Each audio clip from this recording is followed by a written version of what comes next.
Hey guys, Thanksgiving is just around the corner, and if you are still planning your Thanksgiving menu, you are in luck. I've come together with a few of my favorite YouTube channels to participate in the ultimate Thanksgiving collab.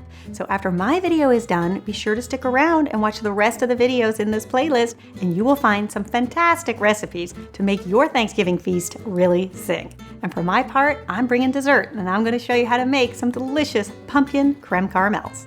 So the first thing we're going to do is in a large bowl, we're going to add 2 eggs and 4 egg yolks. So the thing about creme caramel is it's really filled with a lot of eggs, and that is what is going to create that delicious, smooth, creamy texture that we all love about this dessert. So it does take a lot of eggs.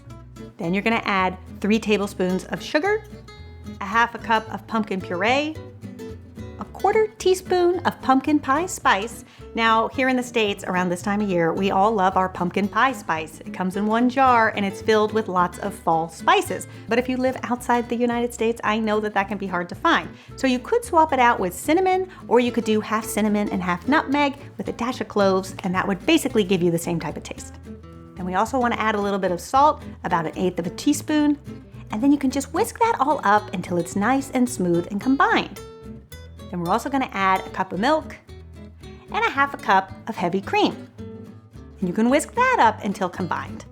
And because creme caramel is all about the smooth, silky texture, we're going to take the extra step to actually strain this mixture through a sieve. Now, I like to do this on top of a Pyrex pitcher because then that way our custard is all ready to go to be poured into our ramekins, so it makes it really easy. We can set that aside and work on creating our caramel.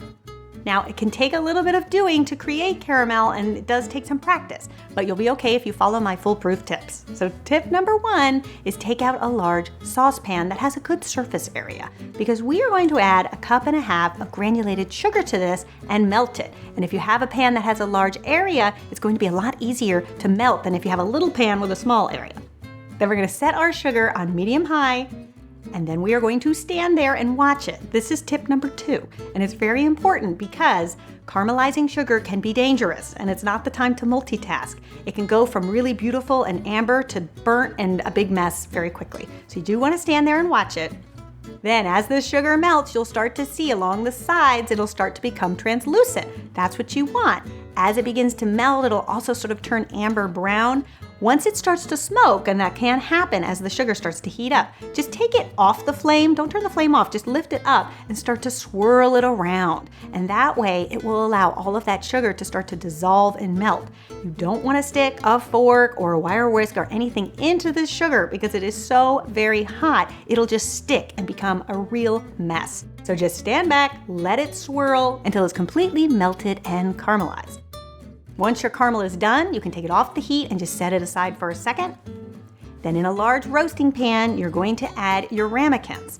Now, the other thing I would recommend is to spray these ramekins lightly with a little bit of baking spray, just because between the caramel and the custard, it does have a tendency of sticking, and you want to make sure when you flip that custard and release the ramekin, you have a beautiful shape on your hand. A little bit of baking spray will help you with that.